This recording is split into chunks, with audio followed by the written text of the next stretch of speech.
दोस्तों, स्वागत है आपका मेरे YouTube चैनल जीएस प्लैनेट पर। डेली करंट अफेयर्स में आज हम लोग 20 और 21 जून 2021 के महत्वपूर्ण खबरों को देखेंगे। देखिए, कल 20 जून तक कल कुछ खास न्यूज़ नहीं थी, एक ही दो न्यूज़ थी इंपॉर्टेंट, तो मैंने सोचा क्या एक दो न्यूज़ के लिए क्या जो है वीडियो बनाऊं। तो आज कंबाइन रहेगा, पिछले दिन का और आज का जो महत्वपूर्ण करंट अफेयर्स है उसको अध्ययन करेंगे। ठीक है, तो शुरू करते हैं आज का पहला क्वेश्चन है, हाल ही में गृह मंत्रालय ने साइबर फ्रॉड को रोकने के लिए एक हेल्पलाइन नंबर जारी किया है। क्या है ये नंबर क्या है? देखिए, साइबर फ्रॉड का मतलब क्या होता है पहले ये समझिए। साइबर का मतलब होता है computer, anything related with computer works is called cyber. ठीक है, साइबर फ्रॉड मतलब डिजिटल जो पेमेंट होती है आजकल, क्या होती है? डिजिटल पेमेंट का मतलब जो ऑनलाइन ट्रांजैक्शन होते हैं, डिजिटल पेमेंट, जैसे आप फ़ोन पे से करते हो पेमेंट, पेटीएम से करते हो, एयरटेल मनी से, जितने भी इस तरह के डिजिटल ट्रांजैक्शन प्लेटफॉर्म है, वहाँ से जब आप पेमेंट करते हो तो इसे डिजिटल पेमेंट कहती हैं। सरकार डिजिटल इंडिया का कैंपेन चला रही है। क्या चला रही है? आपको पता होना चाहिए। भारत सरकार एक पूरे भारत में डिजिटल इंडिया प्रमोट कर रही है। डिजिटल इंडिया का मतलब ज़्यादा से ज़्यादा चीज़ें ऑनलाइन रहे। इसका अपना फ़ायदा है, अपना नुकसान भी है, लेकिन इस डिजिटल इंडिया या डिजिटल पेमेंट को बढ़ावा देने में सबसे बड़ा जो रोड़ा आता है वो क्या आता है? साइबर सिक्योरिटी की। साइबर सिक्योरिटी मतलब आपको पता होना चाहिए कि बहुत सारे हैकर्स हैं, बहुत सारे लोगों को पता नहीं है कि पेटीएम कैसे यूज करना है, तो फ्रॉड्स हो जाते हैं। ठीक है, बहुत सारे, जैसे फ़ोन पे से चोरी हो जाता है या उस तरह से चोरी हो जाता है, कोई फ़ोन कॉल कर देता है, भैया आपका फ़ोन पे अपडेट कराना है, तो जो है बैंक से मैं कॉल कर रहा हूँ, तो इस तरह के फ्रॉड होते हैं। तो इस तरह के फ्रॉड होने पर बहुत सारे लोग जो इस तरह की चीज़ें गहराई से नहीं समझते हैं, उनके साथ फ्रॉड हो जाने के बाद उनकी पैसा जो है लूट लिया जाता है ऑनलाइन तरीके से। तो इस तरह का अगर कोई हरकत होती है तो क्या किया जा सकता है? तो भारत सरकार ने यानी गृह मंत्रालय ने इस तरह के जो डिजिटल साइबर फ्रॉड होते हैं उसको रोकने के लिए एक हेल्पलाइन नंबर जारी किया है कि अगर इस तरह का केस होता है तो आप इस हेल्पलाइन नंबर पर कॉल कीजिए, और कॉल करने के बाद आपको हर संभव मदद की जाएगी। उस नंबर का वो नंबर क्या है? 155260। क्या नाम है? क्या है नंबर? वो 155260। देख लेते हैं। जो है ये देखिए, ये खबर है, MHA operationalise national helpline reporting platform for preventing cyber fraud. कहने का मतलब एक्चुअली ये निर्णय बहुत पहले ले लिया गया था, अब उसे ऑपरेशन में ला दिया गया। 155260 ये नंबर है। यूनियन होम मिनिस्ट्री ने इसे ऑपरेशनलाइज कर दिया। ऑपरेशनलाइज का मतलब ये काम करना शुरू कर दिया। क्लियर है? तो जितने भी इस तरह के डिजिटल साइबर फ्रॉड होते हैं लेन देन में, उस तरह के चीज़ों को रोकने के लिए ये सक्षम होगा। अगला क्वेश्चन, गृह मंत्रालय की बात कर लेते हैं। माननीय गृह मंत्री कौन है? पता होना चाहिए। कौन है? श्री अमित शाह जी हैं। कौन है? अमित शाह जी हैं। क्लियर है?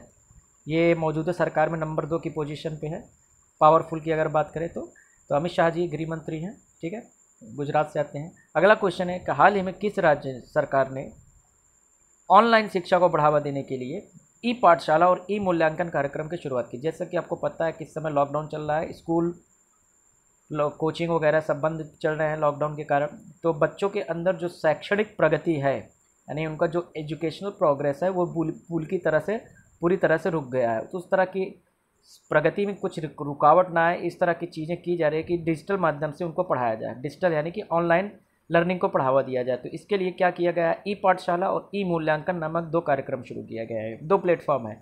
ई पाठशाला से क्या होगा? डिजिटल माध्यम से शिक्षा दी जाएगी। जैसे मैं अभी आपको पढ़ा रहा हूँ, एक डिजिटल तरीके से मैं आपको पढ़ा रहा हूँ, आप इस वीडियो को देख रहे हैं, इसी तरह से वीडियो के माध्यम से क्या किया जाए? पढ़ाया जाएगा। और ई मूल्यांकन क्या है? ई मूल्यांकन से क्या होगा? क्वेश्चन दिए जाएंगे, होमवर्क दिया जाएगा, प्रीवियस ईयर के पेपर्स। तो इस तरह की जो भी होमवर्क से रिलेटेड चीज़ें होंगी वो क्या होगा? ई मूल्यांकन। पढ़ाई का काम कहाँ होगा? ई पाठशाला। क्लियर है? तो कौन सा राज्य ने इस तरह का निर्णय लिया? आंध्र प्रदेश, उड़ीसा, तेलंगाना या झारखंड? सही आंसर क्या है? उड़ीसा। क्लियर है? देख लेते हैं। देखिए, उड़ीसा गवर्नमेंट लॉन्चेस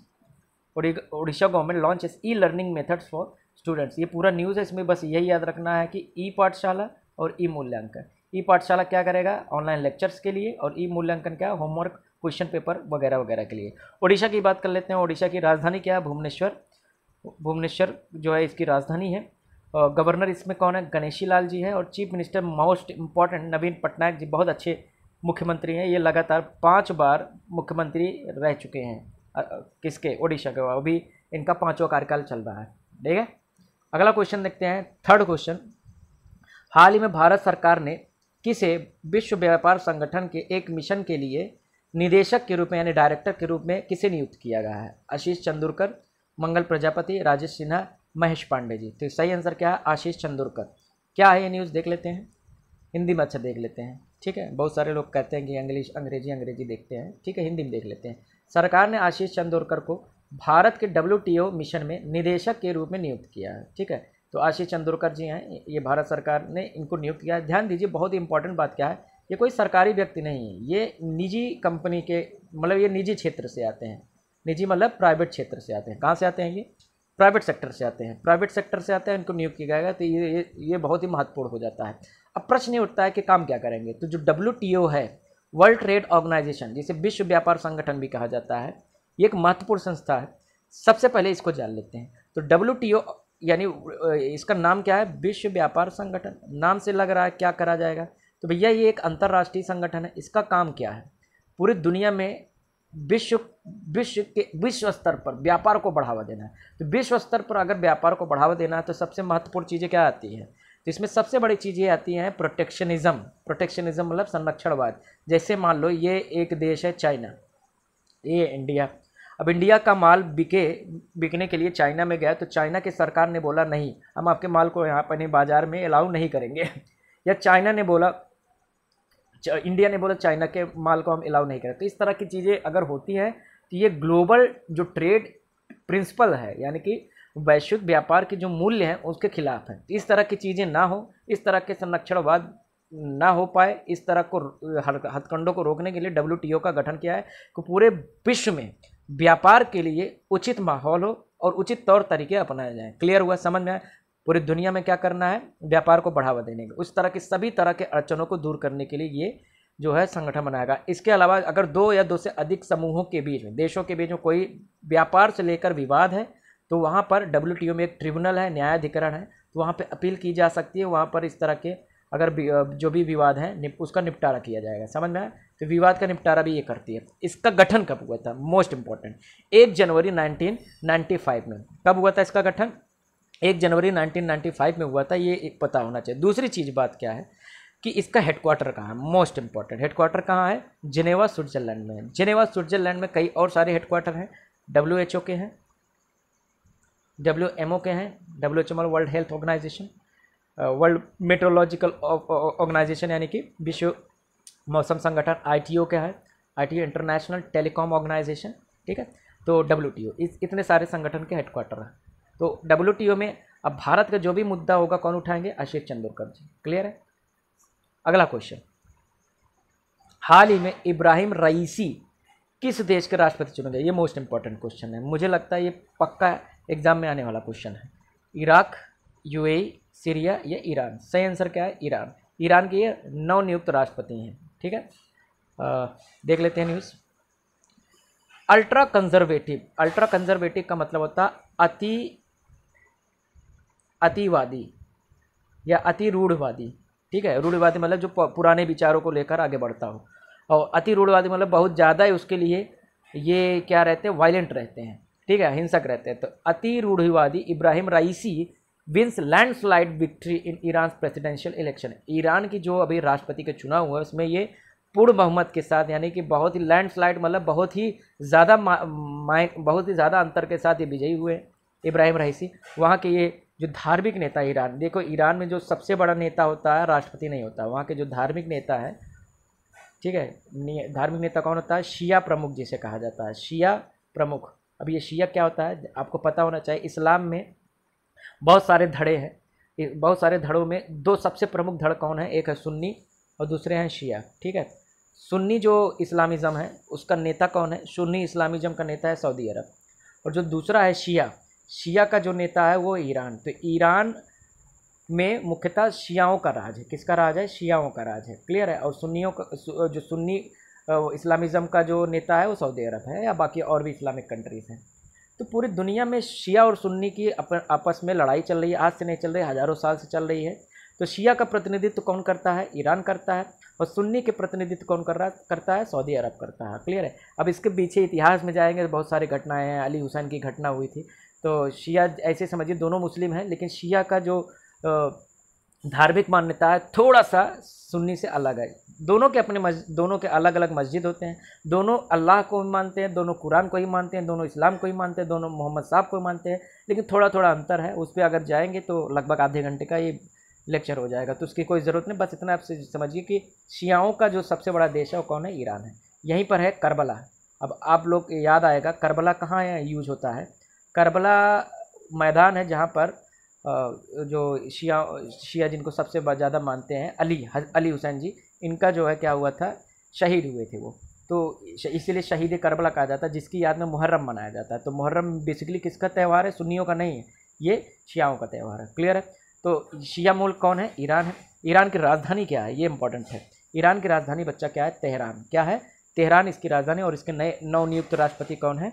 क्या कहते हैं कि इब्राहिम रईसी जो, और वहाँ के धार्मिक नेता आयातुल्ला। क्या है? आयातुल्ला जी वहाँ के धार्मिक नेता हैं। क्लियर है। हाँ बस इतना ही, मेरे ख्याल से इससे ज़्यादा कुछ नहीं पूछेगा। ये देख लीजिएगा, बीबीसी की रिपोर्ट है। अगला है 5वां क्वेश्चन, ज्योग्राफी से रिलेटेड क्वेश्चन है कि ग्रीष्म अयनांत यानी समर सोल्स्टाइस प्रतिवर्ष कब मनाया जाता है? 20 जून, 21 जून, 22 जून या 23 जून? तो बेटा ये 21 जून को मनाया जाता है। क्लियर है। तो ग्रीष्म अयनांत क्या है? अयन का मतलब देखिए क्या होता है? पृथ्वी है, पृथ्वी के ठीक बीचों बीच कौन सी रेखा गई है? इक्वेटर। इक्वेटर का मतलब होता है विषुवत रेखा। और ऊपर है ट्रॉपिक ऑफ कैंसर, ये ट्रॉपिक ऑफ कैंसर है। और इसको थोड़ा सा कलर चेंज कर देते हैं। और ये कौन सा है? ट्रॉपिक ऑफ कैप्रिकॉर्न यानी कि मकर रेखा। तो ये मकर रेखा और कर्क रेखा है। तो सूर्य क्या होता है? साल भर इसी के इर्द गिर्द घूमता रहता है, मतलब ऊपर नीचे मूव करता रहता है। ठीक है। तो जब सूर्य यहाँ आता है, कर्क रेखा पर आ जाता है, कर्क रेखा पर एग्जैक्टली आ जाता है, तो उसे कहा जाता है समर सोल्स्टाइस। क्या कहा जाता है? Summer solstice. ध्यान से फिर से सुनिए, जब सूर्य सीधे कर्क रेखा पर चमकता है तो उसे क्या बोला जाता है? ग्रीष्म अयनांत। और जब सूर्य जो है सीधे मकर रेखा पर चमकता है तो उसे क्या बोला जाता है? विंटर सोल्स्टाइस यानी कि शीत अयनांत कहा जाता है। क्लियर है। ठीक। तो शीत अयनांत क्या है? घटना एग्जाम में पूछ लिया जाएगा, शीत अयनांत क्या है या विंटर सोल्स्टाइस, कि जब सूर्य सीधे मकर रेखा पर चमकता है। और ग्रीष्म अयनांत क्या है? जब सूर्य सीधे कर्क रेखा पर चमकता है। अच्छा, ये घटना कब होती है? 21 जून। अब याद आएगा आपको, आज 21 जून है। तो 21 जून को क्या होता है? 21 जून को अगर आपको समझ में आता हो तो जो उत्तरी गोलार्ध है, उत्तरी गोलार्ध में सबसे लंबा दिन होता है, सबसे लंबा दिन। आज का दिन सबसे लंबा दिन है। ठीक है। सबसे लंबा दिन उत्तरी गोलार्ध में। और दक्षिणी गोलार्ध में क्या हो जाएगा? सबसे छोटा दिन हो जाएगा। क्लियर है। क्योंकि अब ये ऐसा कैसे है समझिए, सूर्य की पोजीशनिंग इस तरह से होती है, ठीक है, कि जो कर्क रेखा है विषुवत, ये जो कर्क रेखा यहाँ पर सीधा चमकता है और सबसे लंबा दिन हो जाता है इन क्षेत्रों में। तो यहाँ पर जाहिर सी बात है दक्षिण में जो देश होंगे वहाँ पर सबसे छोटा दिन हो जाएगा। और जब होता क्या है, जो है विंटर में आते हैं, जब विंटर में आते हैं कब? 22 जून को। कब? 22 जून को जब आते हैं तो यहाँ पर क्या हो जाता है? सीधे यहाँ चमकता है, तो यहाँ पर सबसे लंबा दिन हो जाता है। क्लियर है। तो ग्रीष्म अयनांत में क्या होगा? उत्तरी गोलार्ध में सबसे लंबा दिन। और शीत अयनांत में क्या होगा? दक्षिणी गोलार्ध में सबसे लंबा दिन। होपफुली अब क्लियर हो गया होगा। ठीक है। तो वही है, मनाया जाता है। तो ये international day of celebration of solstice, ठीक है, क्रिया ग्रीष्म अयनांत, मैंने समझा दिया, इसको पढ़ लीजिएगा। हर साल 21 जून को मनाया जाता है। संक्रांति जिसे कहा जाता है 21 या 22 दिसंबर को होती है। 21, ठीक है। इसी कारण दिन और रात में जो रात का अंतर है वो मैक्सिमम या मिनिमम हो जाता है। इसका कारण है, आप लोग पढ़ लीजिएगा, मैंने समझा दिया है, बस इतना समझिए। कर्क रेखा पर कब आएगा? 21 जून को। इस दिन उत्तरी गोलार्ध में सबसे लंबा दिन। और मकर रेखा पर कब आएगा? 22 दिसंबर को। 22 दिसंबर को क्या होगा? सबसे छोटा दिन होगा। ठीक है, ये हो गया। अगला क्वेश्चन है इस बहुत ही ज़्यादा इंपॉर्टेंट कि प्रतिवर्ष यहाँ 21 जून है, 21 जून को अंतर्राष्ट्रीय योग दिवस मनाया जाता है। कब मनाया जाता है? 21 जून को मनाया जाता है। आप लोग पता ही होगा। इसकी शुरुआत किस वर्ष हुई? देखिए सारे लोग आज जो है करंट अफेयर्स में यही देख रहे होंगे 21 जून को मनाया जाता है, 21 जून को अंतर्राष्ट्रीय योग दिवस मनाया जाता है। लेकिन इसकी शुरुआत कब हुई थी? तो अभी इस साल 7वां मनाया जा रहा है। तो इसकी शुरुआत कब हुई थी? 2015 में। कब हुई थी? 2015 में इसकी शुरुआत हुई थी। यूनाइटेड नेशन ने जो है ये प्रस्ताव रखा था कि अंतर्राष्ट्रीय योग दिवस कब मनाया जाए, तो 21 जून को मनाया जाना है। और इसको लेकर बहुत सारे देशों ने समर्थन किया था, लगभग 178 देशों ने समर्थन किया था और भारत की इस पेशकश का पूरी दुनिया में स्वीकार्यता मिली। क्लियर है? तो ये हमारे लिए गर्व की बात है कि भारतीय संस्कृति का कुछ जो प्रैक्टिस है वो पूरी दुनिया में एक्सेप्ट हुआ। ठीक है, 21 जून को मनाया जाता है और ये 7वां है 2015 की शुरुआत। अब एक प्रश्न यहाँ बनता है कि भैया इसको 21 जून ही क्यों? तो उसका कारण वही है कि इस दिन क्या होता है, समर सोल्स्टाइस होता है। इस दिन सूर्य सबसे ज़्यादा चमकता है, तो ऐसा माना जाता है कि इस दिन अगर आप जो है योग वगैरह करते हैं सूर्य के सामने तो आपको फ़ायदा मिलता है। ठीक है, वैसे तो डेली योग करने में फ़ायदा मिलता है। ठीक है, तो समर सोल्स्टाइस की वजह से इसे 21 जून मनाया जाता है। ठीक है, पूरा पढ़ लीजिएगा, मैंने यहाँ पर पूरा विवरण दे रखा है। ठीक है, तो आज हम लोगों ने 6 क्वेश्चन डिस्कस किए, होपफुली समझ में आया होगा। आज के लिए मित्रों इतना ही, धन्यवाद। हाँ, PDF आपको डिस्क्रिप्शन बॉक्स में लिंक मिल जाएगा, आप उसमें लिंक पे क्लिक करके आपको PDF मिल जाएगा। कोई डाउट हो तो आप जो है क्या करें, पूछ सकते हैं कमेंट में, मैं आपको उत्तर दूंगा। एक और इम्पॉर्टेंट बात कि भैया थोड़ा सा वीडियोस आप लोग बहुत कम देख रहे हैं। पिछले 3-4 दिनों से मैं देख रहा हूँ कि लेक्चर्स अब उतने ज़्यादा आप लोग देख नहीं। अगर आपको देखना नहीं है तो बता दीजिए, मैं लेक्चर बंद कर दूँगा। मुझे कोई ख़ास मज़ा नहीं आता ये सब मेहनत करने में। ठीक है, अगर नहीं करना है तो भैया मैं लेक्चर बंद कर दूँगा, क्योंकि कोई फ़ायदा नहीं। अगर 30 लोग 40 लोग देखते हैं तो कोई मतलब नहीं निकलता।